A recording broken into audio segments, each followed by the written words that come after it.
This is a Lego hot dog, this is a barrel, and this is a rice farmer hat. But what if I told you that you can use these exact same pieces to make a tree, a Japanese building, and an AK-47? Bruh. Today I'm going to be taking several Lego pieces and using them in ways people would not expect. Starting with this microphone. If you take one, you can make a door handle. And on this same build, you can see I used a paint roller for a porch light. If you don't have a microphone, you can use a ball joint. And if you don't have a microphone or a ball joint, you can make a door handle from a tiny antenna that goes on this Boba Fett minifig. Or you could literally use a gun. It also rotates just like a door handle. If you have one of these special plates with extra studs on the side, you can replace it with the hips of a minifigure, attach the legs, and with that, you can put it in some cool positions like have it do the splits or a flying sidekick. Here's a nature build, and I use several tricks here. For the trunk of the tree, I use an antenna, which helps add support and also lets the tree bend like in real life. On the ground, I used a blank minifigure head to make a mushroom. I also made a second mushroom, but for this one, I used a Technic gear and an animal horn to have it tipped over. To go with this tree, we can add some dead leaves. I can use minifigure hands and these pointy teeth pieces. I also use these teeth pieces to make a hay roof for a tropical hut like this, and you can also use horn pieces to make the tip of a gas can. Now it's time for a quick speed round. I went to Instagram to have you guys name me random Lego pieces, then see what I can make with them. First piece is a hot dog, aka Glizzy. I'm not capping, you can actually use a hot dog to make a gun.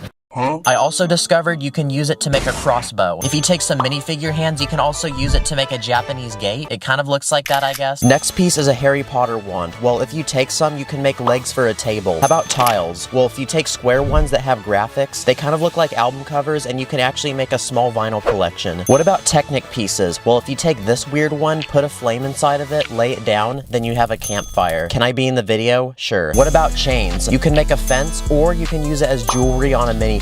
My boy looking pretty drippy. What about a bucket? If you take one and remove the handles, you can make a flower pot. And with these leftover handles, you can make legs on a chair. And to make the back of the chair, I used this tile with a triangular tip. Someone suggested a sword. Well, if you take these Minecraft swords, they actually interlock and it's super satisfying, and you can make some cool artwork with them. Speaking of Minecraft, you can also take a trident and make a fence. As we continue discussing our tricks, this video is sponsored by Raid Shadow Legends. You've probably heard almost every big YouTuber say that, but that's right. We've officially made it, people. We actually got sponsored by Raid Shadow Legends. By the way, if you take skateboard wheels, you can use them as dumbbells. It's a free action-packed mobile and PC game where you can take the role of over 600 different warriors with unique skills, build a team, battle, defend, and conquer. Also, if you take a loaf of bread, you can make a sailboat. You won't get bored because the game constantly updates. For example, Raid has an amazing game mode, Doom Tower, which brings loads of challenges and terrifying bosses to fight. Also, if you take gray hair, you can use it as a mop. From now till November 5th, there's an exclusive Halloween event for new players where you have the chance to win legendary champions and even real-life prizes like $1,000 Amazon gift cards. It's totally free, you just need your Raid player ID, so head to trickortreat.polarium.com, spin a wheel, and get a prize. And if you take minifigure hands, you can use it for a coffee machine. Okay, now it's time you go play Raid Shadow Legends. Click my link or scan this QR code, and if you're a new player, you can unlock a free starter pack worth $30, including one champion and a load of loot. Rewards will only be in your inbox for the next 30 days only. Anyway, let's go back to becoming master builders. What about ice cream? Well, I made a snow-covered bush that uses 3 of them. Right next to it, I also used these car wash pieces to make a frosty-looking tree. But going back to ice cream, you can also use it to make bubbles. I also took some levers, broke them apart, and used the bottom of them to hold glass pieces. It's an illegal building technique, so cops about to pull up. But if you take the bottoms of these levers, you can also make a cool-looking flower. And to hold this flower, you can see I used a minifigure cup as a base. But if you want other ways to hold flowers, you can straight up use a bowl. If you have window frames, you can use them as legs on a table, and since you have leftover glass, you can use it to make water. It adds a glistening effect just like water in real life. This is Asian Man. If we take his hat, we can use it to make a cool oriental themed build like this. You can also use a dish piece just like this. Speaking of dish pieces, you can also make a satellite dish, or you can make an umbrella. And on this table are some paper plates I made using some round tiles with a stud in the middle. Now going back to the Asian build, I took some of these rotating pieces, broke them apart, and used the bottom of them to make some cool looking windows. And with these pieces, you can also make something like a milk crate. You could also make custom windows if you take panels and place them sideways. Okay, now it's time to ask my fellow Lego bro, Sacred, what tricks he can share to my fans. Okay, I'm trying to find 100 Lego tricks, and I need some ideas. Do you have any? Yes, I do. Here are some of the greatest Lego tricks you will ever feast your eyes on. First thing we have is a chair. So the way I built this chair was by putting fang pieces inside holes and then connecting that to the chair to make it elevated. And if you want a Lego minifigure with a really long neck, you can actually add a cone piece of the same skin color. This is a special one. I thought about this on the spot. If you use a brown ice cream piece, you could use it to represent poop. Shout out to my boy Sacred. Thanks for that free content. What about cherries? There's this game I used to play as a kid called Ladder Ball, where you try to get a bunch of strings and balls on the end to wrap around a bar. So I made my own in Lego. This is a barrel, and it has really cool texture on the side. So if you take enough of them, you can actually make a tree like what I did here. If you only have one barrel, you can still make a tree. All you have to do is take some poles, put them inside, add some leaves, and just to hold everything together, you can use these Indiana Jones whips. This is a two-piece, and if you take off the arms of a torso like this, shove one of these through, then add hands, you can make flimsy arms. Definitely doesn't look like this guy hits the gym though. If you have these weird looking pieces, you can take the same torso, shove these inside, then you have two spots you can connect things to, so you can get creative and make something like a human cyborg. Kind of like Mark Zuckerberg. These are vertical hinges, and aside from being hinges, you can take them apart to make a medieval window. On the back of these hinges is a tiny spot where the top is exposed, so you can use it for extra detail in a wall. You can also use these hinges for wheels on a cart, and I also used plates with an extra lip for drawer handles, and this round tile with a bar on the top for a bottle of water. And you can use this same piece to make a candlestick, or an ink bowl for a hat plume, which also looks like a feathered calligraphy pen. Here's a dude getting a fresh cut. I used a cape for the blanket thing that the barber puts around your neck and is supposed to catch your hair. And for the chair he's sitting on, I used two guns for armrest. This is a hinge plate. When you fold it in either way, a half of a circle appears on the edge, so it makes a good drawer handle. I also used the hollow part of this brick for extra storage. And I also took a fez, which is a type of hat, and used it as a lamp. Here's a bed. I used tiny slopes and laid them down sideways to make detailed sheets, and I also used a larger white slope for a pillow. Here's a tiny bathroom, and there's several tricks we can get from this. First off, I used a cooking pot for a toilet bowl. I also used a lifesaver for the toilet seat, and if we look at the sink, I used a bowl for the sink bowl. I used a gun piece for the faucet, but I realized you can take a frog, and that also looks like a faucet as well. You can also use a lifesaver as a door on a washing machine. Here's an old building, and there's 10 tricks I used here. First, I used ingot bars for bricks, and since the edges are bezeled, I used them to replicate cracks in the wall and the floor. I also made the wall look cracked using studs, rounded plates, these rounded tiles. I also used these corner tiles to make the ground look cracked. Yeah, just lots of cracks. I used faucet pieces and minifigure legs to improve the facade, and also took transparent pieces and made broken glass. And I finessed a lightsaber in order to make this drain pipe on the side. Definitely wouldn't want to meet someone for a Craigslist deal in this type of alleyway. What can we do with grills? First off, we can make a vent. Kind of sus. You can also use them for keys on a piano. I also learned that if you take an arch and look closely, there's a lot of empty space underneath, so you can actually take grills, fit them underneath, and you can make a window. Okay, last 10 tricks. Here we go. The most useless Lego pieces you can probably ever own in your life are broken pieces, right? Well, I'm about to prove you wrong, because even these pieces can be used to make something like a rotten hardwood floor that looks straight out of a horror movie. I also found this hollow transparent ball that cracks in half. You can use this for an astronaut helmet, but if you put colorful studs in it, you can also make a gumball machine, or even use it for a street lamp. What can you do with crates? Other than hold stuff like they're intended, they have unique patterns on the side, so you can take advantage of that and use them to make something like this bookshelf. This is a round plate, but it's special because it's got points all around it you can clip things to. If you add transparent plates around it, you can make a luxurious chandelier that only a super rich person could probably afford. You can also use transparent tiles to make a lantern. What about a net? You can thread it through some studs and make a trampoline. Another flimsy piece is this string, but if you take two of them, you can make a suspension bridge. And for the railing, I used some skeleton arms. Wow, and it looks like that finishes our 100th trick. But since it took me forever to make this video, here's a few bonus ones. Here's some tiny slopes, but you can use them to make the armrest of a couch. You can also use them to make a pair of shoes, or you can take a minifigure, remove its legs, and make it look like it's kneeling down. These are rounded 1x2 plates, and if you take two of them, you can make a pair of slippers. You can also use them to make a heater. What can we do with a pair of roller skates? Well, it turns out they look like miniature cars, or they also look like exhaust tips on a car. On the same car, I also used a pair of Technic hinges for side mirrors, and I think binoculars can also look like exhaust tips on a car, but you can use them to extend the length of a gun. What about a telescope? If you take enough, you can make railing for a house. And for the last bonus trick, you can take a transparent dome, fill it with studs, and you have a water dispenser. And I also used cone pieces for cups. Guys, please give this video a like, because your boy's in a foreign country, and I still made the effort to make this video even on vacation. Also, we're almost at 1 million subscribers, so go onto your girlfriend's and your parents' YouTube account and subscribe. Thank you for watching. See you later.